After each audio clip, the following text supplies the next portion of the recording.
안녕하세요. 2022 휘브레인 입시컨설팅센터에서 준비한 2023학년도 서울대학교 인문과학 계열 재시문 면접 및 대비를 위한 영상을 준비했습니다. 저는 휘브레인에서 인문과학 계열을 담당하고 있는 김상민 컨설턴트입니다. 먼저 서울대학교 면접 및 구술고사의 평가 목표는 지금 영상을 보고 계시는 학부모님들이나 학생들은 대부분 다 충분히 인지하고 계실 겁니다. 그런데 문제는 이 서울대학교 면접 및 구술고사는 잘 아시는 바와 마찬가지로 이 고등교육과정상의 기본 개념에 대한 이해를 토대로 단순 정답이나 단편 지식이 아닌 이른바 종합적인 사고력을 평가한다라는 데 중점을 두고 있습니다. 대부분의 대학들이 종합적인 사고력을 평가한다라고 표현은 하지만 실제로 종합적인 사고력이 평가하는 방법이나 평가 내용에 대해서는 별로 숙지하고 있지 않은 경우가 많습니다. 그리고 종합적인 사고력이라는 것이 실제로 어떤 것인지도 잘 모르는 경우가 다반사입니다. 쉽게 말씀드리자면 논리적이고 창의적인 사고력을 종합적으로 평가한다라는 뜻인데요. 논리적인 사고력을 평가한다는 것은 충분히 이해할 수 있는 부분일 수 있겠습니다. 그런데 기본적으로 답을 가지고 채점을 해서 점수를 내는 시험에서 창의적인 사고력을 종합적으로 평가한다? 이게 과연 무슨 얘기인지 쉽게 들어오지 않습니다. 여기서 학부모들과 그 학생 여러분들께 안 좋은 소식을 하나 말씀드리겠습니다. 안 좋은 소식은 이렇기 때문에 서울대학교 면접 및 구술고사에서는 기출문제를 아무리 분석해도 일반적으로 나타나는 정형화된 출제 경향이 사실상 존재하지 않는다라는 어려움이 있습니다. 이 얘기는 앞서 말씀드린 것처럼 논리, 그 다음에 종합적 사고력, 거기에 창의력, 이런 것까지 요구하기 때문에 출제 경향을 파악한다 손 치더라도 그것과 전혀 다른 문제들이 계속 출제되고 있는 그런 경향성을 보이고 있습니다. 서울대학교니까 그럴 수 있다고 생각을 할 수도 있겠지만 어쨌거나 저도 문제를 여러 번 출제해본 입장에서 문제를 내는 사람들도 이 문제를 푸는 사람이 풀 수 있도록 문제를 낼 수밖에 없습니다. 그래야 평가를 할 수 있는 것이죠. 그래서 지금 안 좋은 소식은 정형화된 출제 경향이 없기 때문에 여러분들이 그 기이 출제된 문제들이나 이와 관련된 이런저런 문제들을 접하시더라도 이게 쉽게 해결 방안이 나타나지 않습니다. 그런데 좋은 소식은 두 가지가 있습니다. 첫 번째로는 서울대학교 같이 우리나라 최고 학교에 지원할 정도의 여러분들이라면 기본적으로 고등학교 학습과정에 대한 일반적인 대부분의 내용들은 거의 다 숙지하고 있다.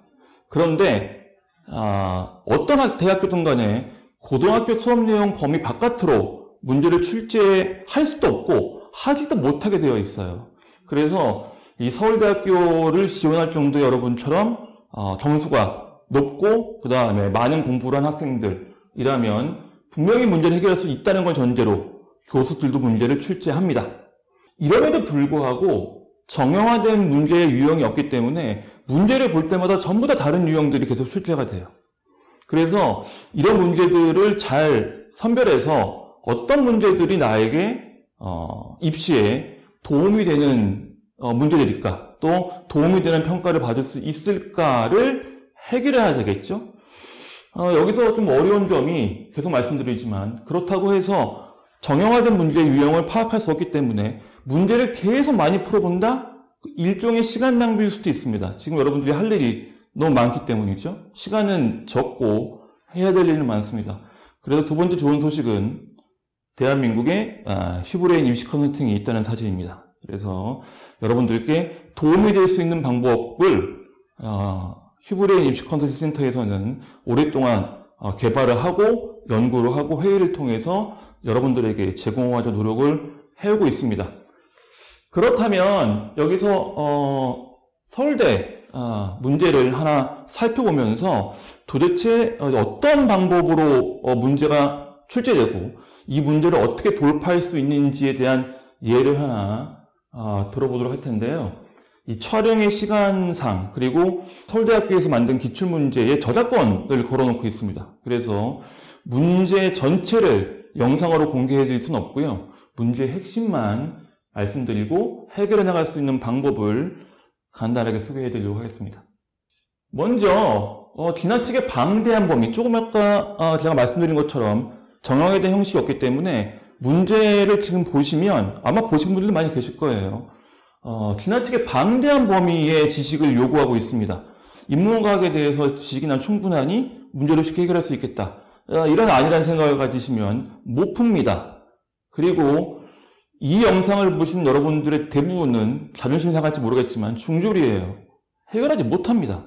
그래서 이런 문제들을 해결하기 위해서는 기본적으로 방대한 범위 내에서 출제한 내용의 핵심을 빠른 시간 내에 파악해서 이 지문을 만든 사람이 도대체 무슨 의도로 이런 지문들을 만들었을까를 빠른 시간 내에 이해해줘야 하는데, 여기에 문제는 단순히 난 철학과니까 철학에 대해서, 나는 뭐 국문과니까 국문학에 대해서는 자신이 있어, 이런 수준으로 해결이 안 됩니다. 문제 하나 같이 보도록 하겠습니다. 지문의 일부만 일단 소개해드리도록 하겠습니다. 일반적으로 문화적 담론에게 전달되는 것은 진실이 아니라 표상이다. 제가 여러 가지 이유로 인해서 중간에 중량을 좀 했습니다. 갑자기 문화적 담론, 이건 문화인류학 얘기인가?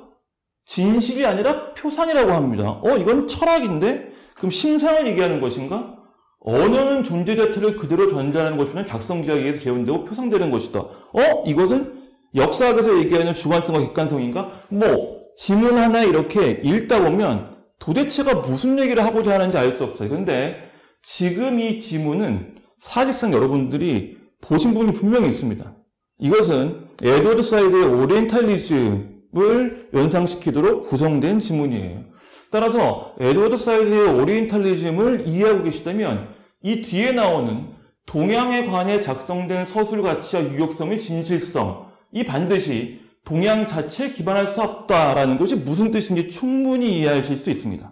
따라서 이 지문 하나를 이해하기 위해서 문화학, 인류학, 역사학, 담론이라든가 이런 것들이 모두 필요한데, 문제는 이런 것들을 다 알 수 없어요, 고등학교 과정에서. 따라서 이 얘기의 핵심은 당연히 표상을 가지고 객관을 어떻게 평가할 수 있을까가 핵심이 되겠죠. 그래서 이 문제의 첫 번째 문제는 여기 나와 있는 표상의 이미지와 객관성에 대해서 다음에 나오는 두 개의 지문을 가지고 논하시오가 첫 번째 문제로 나옵니다. 그런데 이 역사의 객관성과 주관성을 말씀드릴 수밖에 없어요. 우리가 일반적으로 이 문제도 그렇지만 이 표상, 이미지, 객관성을 따지기 위해서 많은 사람들은 역사는 객관적이어야 한다 또는 객관적일 수밖에 없다라고 착각하고 있는데, 역사가 객관성을 강조하고 있다면 이 지문은 이해가 되지 않습니다. 이 지문은 객관적인 사실을 가지고 어떻게 표상화되어 있는지를 이해해야 된다는 거예요. 예를 들자면 어제 여러분들이 무엇을 하셨는지 일기에 적었다고 합시다. 그러면 학교에 가고 점심 먹고 학원에 가고 라디오를 듣다가 잤다. 이렇게 일기에 적었다고 가정해 봅시다. 그러면 학교, 학원, 점심 먹거나 라디오를 들었다라는 것은 사실, 즉 진실이죠. 그런데 문제는 여러분들이 어제 한 행동은 그것이 다가 아니라는 거예요. 아침에 일어나서 샤워하고 안침밥 먹고 부모님께 인사하고 이런 것들은 다 빠져 있죠. 그렇다면 여러분들이 어제 한 일 중에서 일기장에 적은 일들은 여러분들이 이른바 어제 한 일 중에 취사 선택해서 옮겨 적은 것인 거죠. 그렇게 된다면 여러분들이 어제 한 일 중에서 일기장에 적을 내용들을 취사 선택하는 그 순간에 주관성이 반영된다. 따라서 이 문제를 해결하기 위해서는 역사는 객관적이어야 한다? 아니, 그렇지 않습니다. 역사의 주관성을 인정해야 이 다음 지문을 이해할 수 있습니다. 이 다음 지문은 이른바 타르타르인들의 잔혹성, 그리고 이번에 제가 이 영상에는 넣지 않았지만 다 지문도 유사해요. 타르타르인들의 어떤 잔혹성이나 무서움에 대해서 설명을 하고 있는데요. 가에 의해서 나나 다를 이해하기 위해서는 이것이 진짜인가? 지금 이 지문은 13세기 유럽인들이 이 몽골에 대해서 서술해 놓은 일종의 원사료입니다. 그렇다면 자신의 입장에서 서술을 할 때 이것이 진실로 서술될 수 있는가에 관한 문제가 이 문제의 첫 번째 문제가 되겠습니다. 게다가 친절하게 타타르인이라고 부르죠? 이 타르타르인은 원래 예를 들면 튀르크나 몽골이나 러시아인의 일부까지 다 포함하고 있는 개념이었어요. 근데 여기 친절하게 몽골인이라고 적어놨죠? 그렇다면 이 문제를 해결하기에 아주 원활하다. 특정한 종족을 적시해뒀던 사실이죠. 그렇다면 몽골인이 유럽이나 또는 대륙에서 행했던 잔혹한 일들에 대한 서술을 주관적으로 생각해서 적어놓은 원서류에 가깝다. 이런 의미가 되겠죠. 그런데 이 문제의 두 번째 문제가 굉장히 많은 사람들을 복잡하게 했어요. 자, 이게 뭘까요? 이 문제의 첫 번째 문제는 아까 객관성 말씀드렸죠. 이 문제의 두 번째 문제는 이 두 개의 원사료를 읽은 다음에 이 보기에서 원사료를 읽고 지원자가 비슷하게 느꼈던 감정 중에 하나를 골라 두려움일 수도 있고 멸시도 있고 분노일 수도 있겠죠. 여하튼 아까 그 지문 읽고 여러분들이 만약에 두려움을 느꼈다면 두려움을 골랐겠죠. 근데 그게 다가 아니에요. 두려움을 골랐다, 멸시를 골랐다, 뭘 골랐던 간에 고른 다음에 갑자기 여러분들이 고른 감정과 여러분들이 읽었던 문학작품을 연계해서 여러분들이 읽었던 문학작품에 표현된 지금의 감정을 쓰래요. 그럼 이게 역사 문제인지 철학 문제인지 문학 문제인지 심리학 문제인지 알 수가 없는 상황이 됩니다. 갑자기 그래서 문학과 연계, 시험장에서 순식간에 읽었던 문학과 여러분의 감정을 접목시켜서 떠오르는 것은 사실상 어렵겠죠. 불가능할 수도 있어요. 당황하게 되겠죠. 하지만 계속 말씀드린 바와 마찬가지로 이 문제를 낸 사람은 이 문제를 풀 수 있다는 걸, 서울대를 지원한 여러분들은 풀 수 있다는 걸 가정하고 만들었기 때문에 해결 방법이 있다. 빠르게 생각해 본다면 내년에는 자기소개서가 없어지지만 올해까지는 자기소개서가 있죠? 여러분들 서울대 지원하신 분들은 자기소개서 3번에 자신이 읽었던 2권의 책을 쓰게 돼 있어요. 여러분들이 선택한 감정은 여러분들이 골랐던 책에 들어가 있거나 또는 여러분들이 그 책을 아무리 생각해도 여러분들이 선택했던 감정과 맞지 않는다면 다른 감정을 고르면 됩니다. 그렇다면 서울대에서 지금까지 생활기록부나 자기소개서나 고등학교 교육과정이나 그리고 서울대에 지원할 정도의 지식을 여러분들 중에서 만약에 합격자를 선택하는 방법을 고려하고 있다면 지금과 같은 복잡한 사항을 연출해두고 있지만 실제로는 충분히 해결할 수 있는 단순한 문제일 수도 있다. 왜? 정말로 여러 다방면의 지식이 필요한 문제라면 다방면의 지식이 실제로 필요한 것이 아니라 그런 지식을 갖고 있는 사람은 없기 때문이죠. 지금 이 서울대 문제는 박사과정 종합시험이 아니에요. 대학 입시예요. 그런 지식을 요구할 수도 없고 요구하지도 않습니다. 다만 여러분들의 추리력과 상상력, 심상으로 인해서 이 문제를 돌파하는 방법을 찾아내라. 그것이 맨 앞에서 서울대가 요구했던 창조적인 답안의 방법을 찾는 길이다라는 거죠. 그래서 지금 말씀드린 바와 마찬가지로 서울대는 이 제시문에 대한 정확한 이해, 제시문을 이해하는 건 어렵지 않습니다. 원사료고 그 사료를 읽으면 여러분들이 어떤 감정을 갖게 될지 쉽게 드러나기 때문이죠. 자신의 독서 경험과 연결할 수 있는 창의력, 계속 말씀드리죠. 갑자기 문학이 나왔다? 내 독서 경험은 당연히 서울대에서 이걸 평가하는 사람들이 여러분들이 어떤 책을 읽었는지 알 수 없어요. 엄청나게 많은 학생들이 지원하기 때문에 그 학생들이 본인이 자기소개에 무슨 책을 썼던 또 자기 인생에서 중요한 책이 뭐던 이런 것들을 다 파악하기 어렵습니다. 따라서 자신의 독서 경험과 연결할 수 있다라는 말은 본인이 정말로 이 감성이 자신의 인생에서 중요한 독서 감성과 연결되어 있다는 것을 논리적으로, 창의적으로 근거 있게 설득하는 과정이다. 그래서 창의력이란 말이 나온 거죠. 그런데 이렇게 되면 지원자마저 당연하지만 자신의 감정과 독서 활동의 변화 통찰력으로 다를 거예요. 그렇다면 이런 기출문제를 보고 풀고 싶은데 풀 수 있겠죠. 근데 이런 유형의 문제를 여러분들 스스로가 만들어서 공부할 수 없습니다.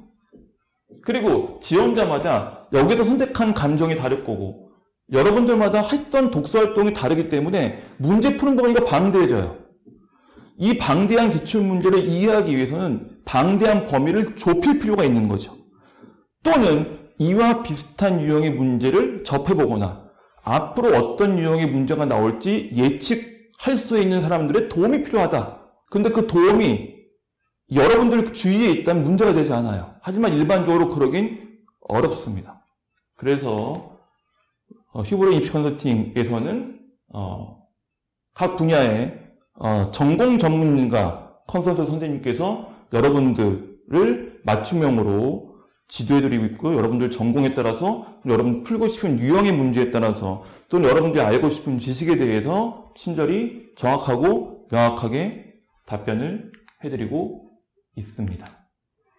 자세한 문의는 학원을 연락 주시면 되고요. 영상 시청해 주셔서 감사합니다.